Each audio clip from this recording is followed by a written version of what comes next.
Fund Supermart, your online gateway to unit trusts.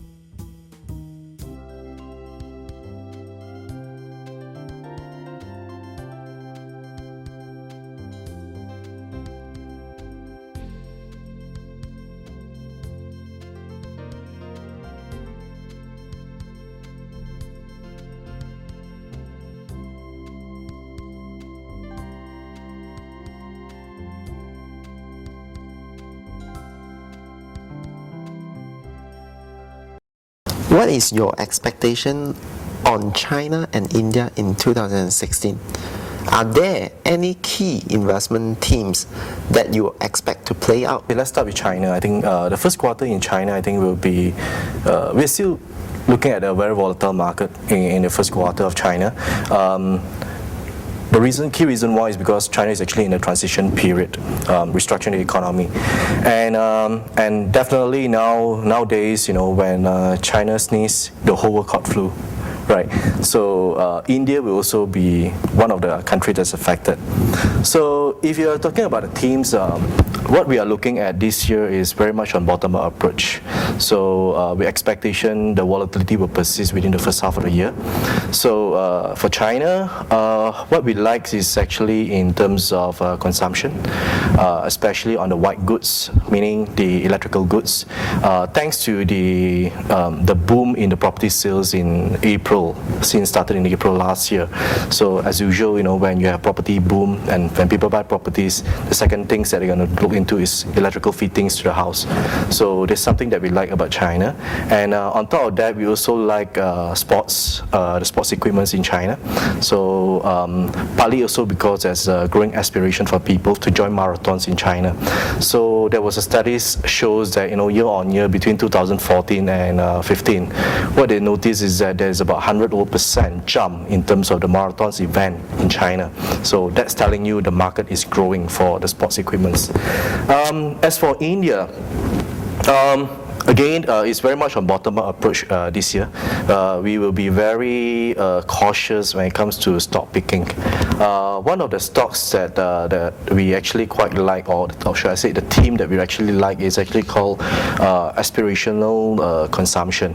What it means is that when the middle class are growing, there tends to actually in a sense showcase their wealth, when it comes to, especially coming to the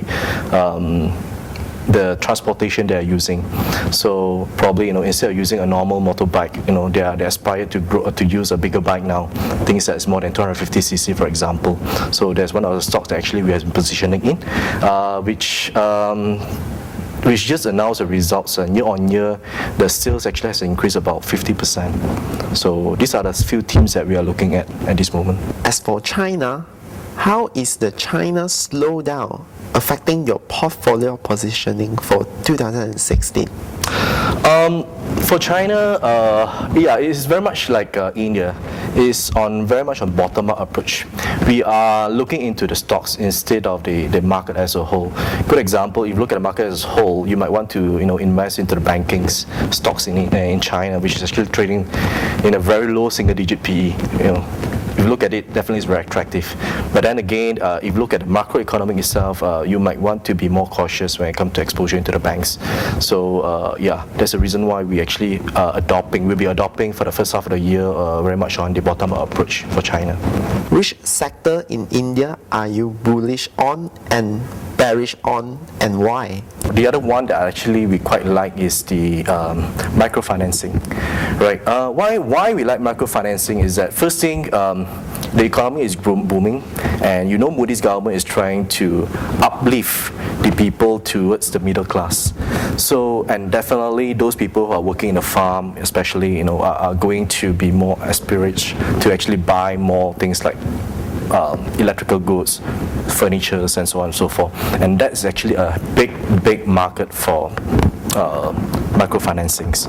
So just like when you thought, when we see the mortgage rates, probably in India, you get a mortgage, you pay about 7-8% interest rate. When it comes to microfinancing, you pay about 20% for the interest, and that's how big of the margin that they are making.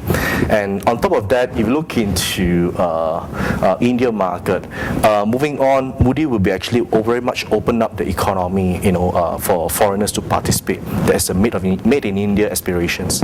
So obviously, when you open your economy, banking will be one of the sectors that a lot of foreign banks, especially international multinational banks, will be eyeing on, and it will make a very competitive environment for the local environment. So the foreign banks who came into any country, they can capture credit cards business, they can capture the mortgage business, but something that normally foreign banks were actually trying to avoid is actually microfinancing. So as for that segment itself, the current existing players should be safe. Is there any sector that you're a little bit cautious on in India?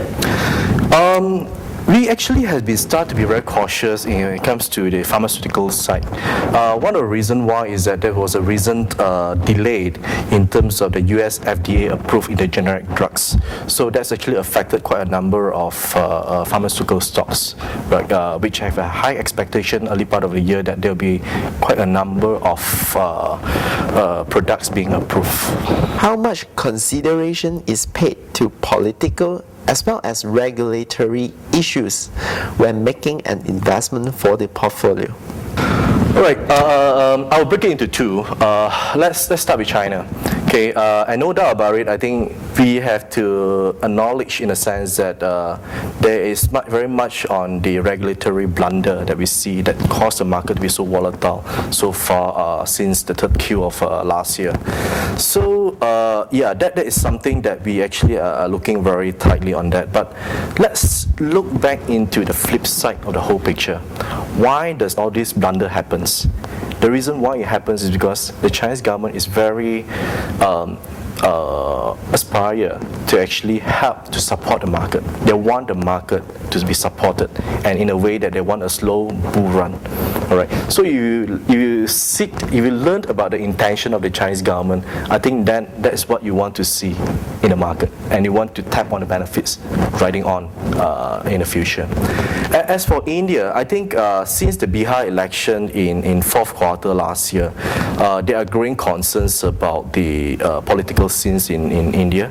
Especially, there was high hope that BJP, Modi's lead government, BJP party will actually be wrestle the Bihar state election, but it doesn't turn up to be that way. So, and as such, they might face some obstacles when it comes to reforms policy, especially the GST and the land law in the parliament in India. So that is something that we actually has been very cautiously and follow up very closely on that. What is your positioning strategy in terms of your investment in China and India? Positioning. I think for this year, as a whole, India as a whole, we are still remain very optimistic. Okay, reason why the forward PE trading in India is not too expensive at this moment, about 14 over times PE. So probably if you strip up a couple of sectors like the pharmaceuticals, the FMCGs, as well as the IT sectors, the PE probably is trading around almost 10 to 11 times PE, which is I think quite cheap for a country that's very likely could grow beyond 7% for the next couple of years. So this still a very much opportunity in India as a whole. Whereas on China, if you look at the H shares market itself, which is trading around, I think yesterday I just have a glimpse, probably around 6.1, 6.2 times PE, which is I think historical low. That is actually quite cheap. But then again, the external headwinds that you are seeing, and of course the bad media publicity about China market at this moment, that could actually still drag down the stock market as well, especially causing more volatility in China. So it will be very much cautious, optimistic for China.